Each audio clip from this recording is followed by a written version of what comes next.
the section 4, the national building in Latin America. So there is a success of, and in the summarization of this, there is a success of American Revolution, which is the ideals of French Revolution that spread in Latin America. So one by one, the Latin American countries gained their independence from colonial rule. So however, the independence came the realization that they had exchanged being political colonies of the Western powers to being their economic allies dependent on their former rulers. Now, in nationalist revolts in the end of 18th century, the political ideals stemming from revolution in North America to put control of Latin America in danger. So, in Latin America, social class structure is played a big role in how the 19th century revolution occurred and what they achieved. So, the social classes is divided in colonial Latin America. So, ang pinaka-top is the Peninsularis, which is the Spanish and Portuguese officials who resided temporarily in Latin America for political and economic gain. So, at the top, ang Peninsularis, and in the Crawlist is held an important positions like Peninsularis. So, ang Crawlist is they control the land and business and which is resented the Peninsularis. So, ang Peninsularis is regarded Crawlist as a second-class citizens, while in the ang pinakaubos is mestizos, where the largest group they work as the servants or laborers. So that's the school classes, that's the classes of divided in colonial Latin America. So Crawlers were the descendants of Europeans in Latin America who lived there permanently. So especially Crawlers is favored the revolutionary ideals for equality of all people in the eyes of law, free trade, and free press. So, ang Crawlers is ni-dislike sila sa domination of trade sa Spain and Portugal. So, when Napoleon overthrew the monarchies of Spain, when Napoleon overthrew the monarchies of Spain and Portugal, and the authority of the colonial empires is weakened. So then between 1807 and 1825, there is a series of revolts enabled most Latin Americans to become independent. So before main independence movements began, there is unusual revolution took place. So in the French colony of Saint-Domingue on the island of Hispaniola, si Francis Dominique Toy Saint Louverture, there is more than 1,000 slaves in revolt. So they seized the control of all Hispaniola. So in January 1, 1804, the western part of Hispaniola is gitawag og Haiti, or announced its freedom. Haiti is become the first independent state in Latin America. So now here is the picture of European colonies in Latin America. So in the revolt in Mexico, beginning from 1810, Mexico naka-experience sila og revolt. So the first real hero of Mexican independence was si Miguel Hidalgo. He is a parish priest, so he lived in a village about 100 miles or 160 kilometers from Mexico City, and studied the French Revolution and rose the local Native Americans and mestizos. So on September 16, 1810, si Hidalgo is lead to its ill-equipped army of thousands of Native Americans, and they attack the Spaniards. So the in this participation of Native Americans and mestizos in Mexico's revolt against Spanish control frightened both the Crueles and Peninsulares. So in the attack of Spaniards, he was an inexperienced military leader. So what you try kanang experience as a military leader. So his forces were soon crushed. So there is a military sword sentence Hidalgo to death. So namatay si Hidalgo ato kay wala giwa siya experience sa kanang military leader, and with his forces is na crushed sila. So in fact, in September 16 there is the first day of uprising, which is the Mexico's Independence Day. So the participation of these Native Americans and mestizos is revolt against Spanish control, which is frightened the Crueles and Peninsulares. So afraid of the masses, they cooperated sa these two conservative elites, the Crueles and Peninsulares, and decided to overthrow the Spanish rule. So the conservatives wanted to independent nation ruled by a monarch. So they selected a cruelly military leader, si Agustin de Iturbide. Si Agustin Iturbide is to help select Agustin Iturbide to help bring this new government. And in 1821, Mexico declared its independence from Spain. So in 1821, 21 declared na nila ang independence from Spain. Si Iturbide he named himself emperor pag 1822. So but he was disposed in 1822. So then Mexico then became a republic. So in revolts in South America, there is a Jose de San Martin of Argentina and Simon Bolivar of Venezuela. So the both members are both members of cruel elite. So they were held as the liberators sa South America. So excuse me. So these men lead to revolution throughout the continent in South America. So si Jose de San Martin, he believed that Spaniard must be removed from all South America.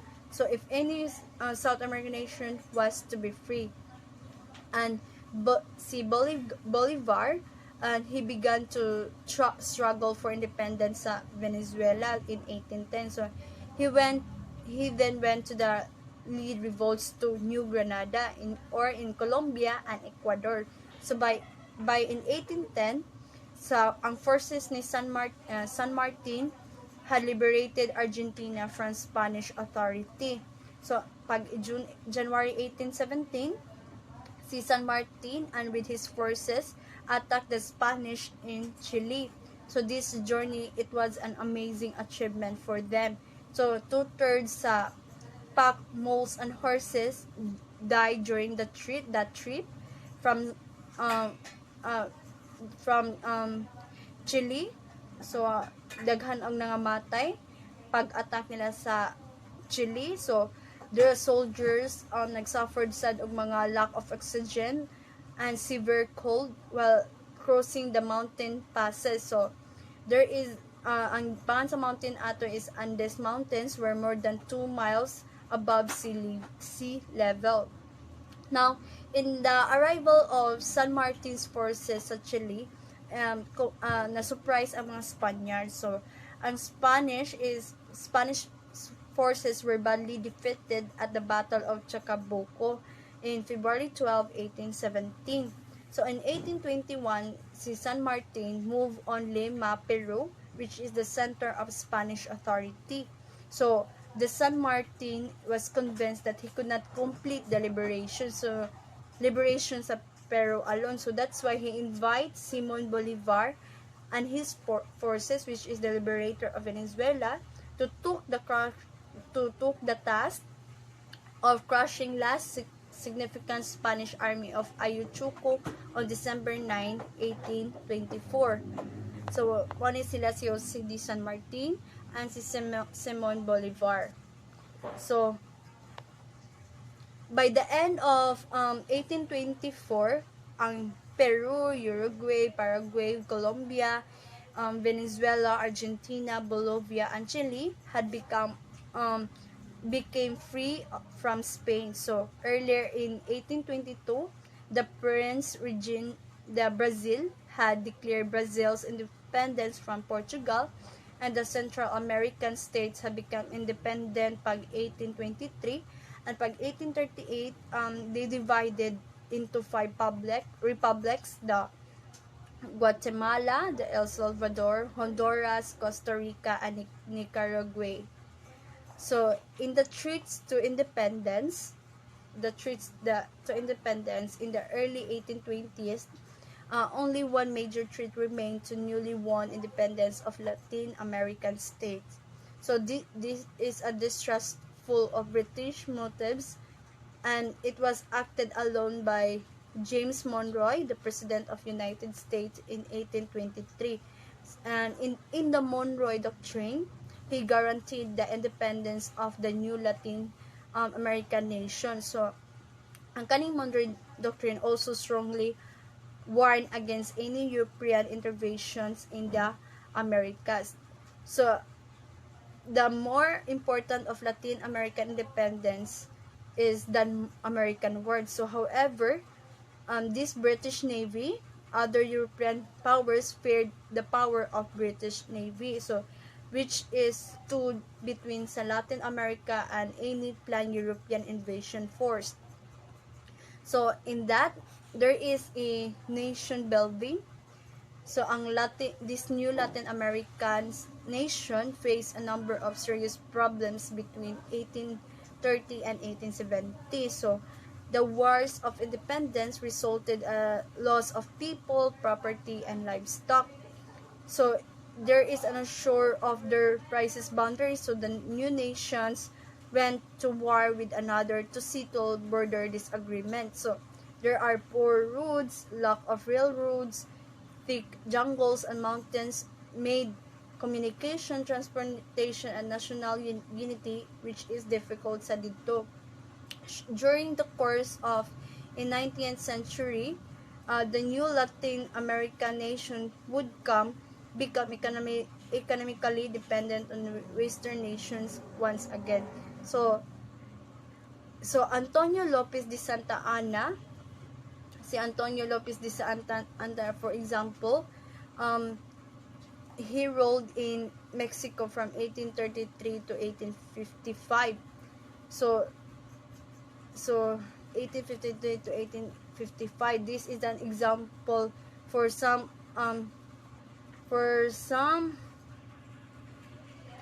since Antonio Lopez de Santa Anna is example for other destructive leaders. So kani siya is isa siya nga nag-represent nga leader nga way ayo. So he served as a president for 2 years term, so calling himself as a Napoleon of the West. So sa Santa Anna, he misused state funds and haltered reforms and created chaos.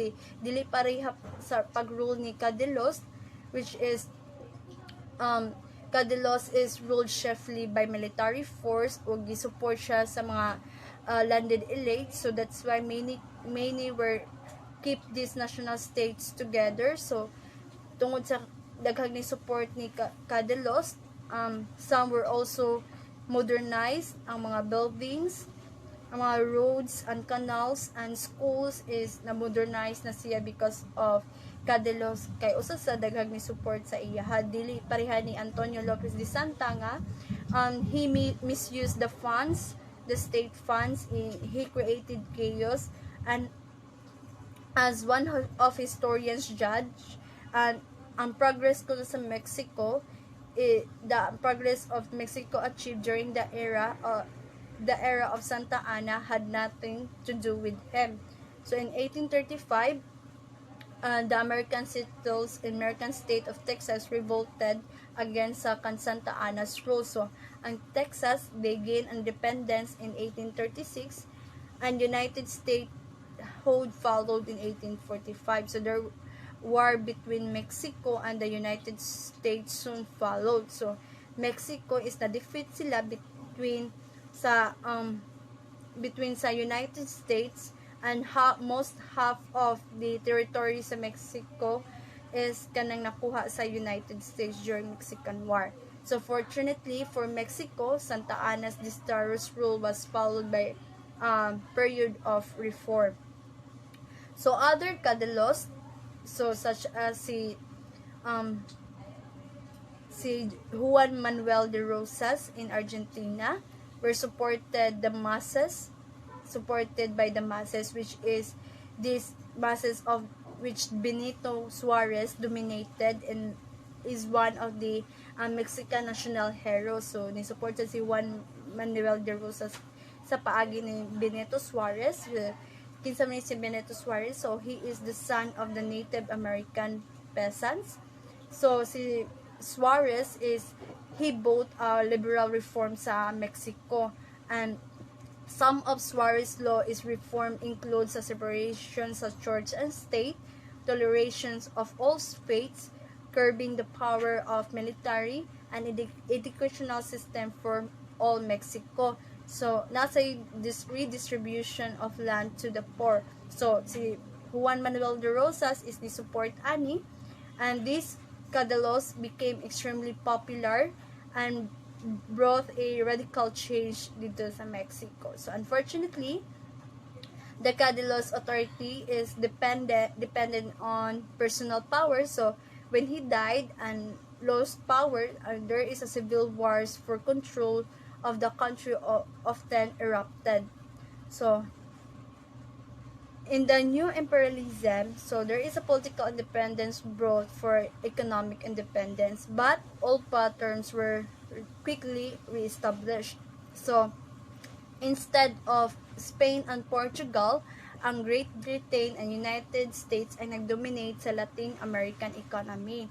So ang Great Britain dominated Latin America for most of the 19th century. So British merchant is moved in Latin America in large number, and British investors poured in funds. So in 1920s, so the United States is now replaced Europe as the source of loans and investments. So American and British and other foreign investors they built a transportation and communication system and power plants.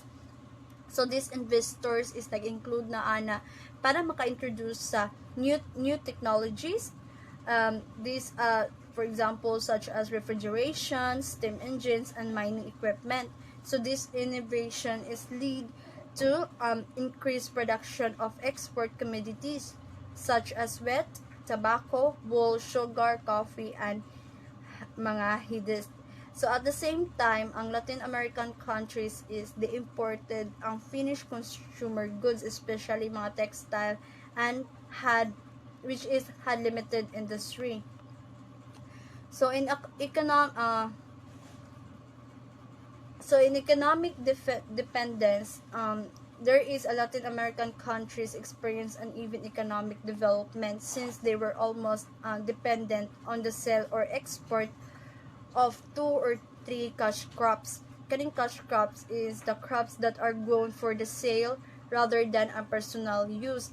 So a group in world prices for the crops or failed harvest because of this devastating economy based on the cash crops. Now in the change in Latin America, so after 1870, ang Latin America governments lead a large landowners wrote constitutions similar to those United and European democracies. So by 1900s, the United States had emerged as a world power. So it began in intervene in the affairs sa southern neighbors. So as a result, there is a Spanish-American War, and Cuba became a protectorate of the United States. So in the same year, ang Puerto Rico is also annexed sa United States. And in 1903, si President Theodore Roosevelt supported a rebellion that allowed Panama to separate from Colombia. So ni support siya ani and nag-establish og new nation. So in return, the United States granted control of 10 mile strip land running from the coast to coast. So United States built a Panama Canal which nag-open pag 1914, and it was one of the greatest engineering achievements in the world at that time. So American investment in Latin America is expanded, and as that resolved to protect those investments. So some expeditions stayed for years. Beginning in 1898, military forces is based to Cuba, Mexico, Guatemala, Honduras, Nicaragua, Panama, Colombia, Haiti, and Dominican Republic to protect the American interests. So there is some expeditions stayed for years, and U.S. Marines were in Haiti from 1914 to 1934, and in Nicaragua from 1912 to 1933. So now in Revolution to Mexico, si Porfirio Diaz he ruled Mexico between 1877 and 1911 and created a conservative, which is the centralized government. So the army, the foreign capitalists, and large landowners, also the Catholic Church, is ni support kang Diaz. So during Diaz dictatorial reign, wages of workers has declined. So there is a liberal landowner, si Francisco Madero. He forced Diaz from power in 1911. So Madero made a valiant effort to handle revolutionary forces at work. So Madero's effectiveness created a demand for agrarian reform. So ang gitawag ni reform was led by Emiliano Zapata. So between 1910 and 1920, the Mexican Revolution caused great damage to the Mexican economy. Finally, a new constitution was enacted in 1917. Now, Latin America began an age of prosperity based on the large extent on the export of few basic items. So, in the result of this prosperity, the increased exports was growth in the middle sectors of Latin American society, and the middle class Latin Americas is also the middle class. They share common characteristic, and they live in cities and sought education and decent incomes. So that's happened the revolution of Mexico. So thank you everyone. That's all for my topic for section 4. So thank you and goodbye.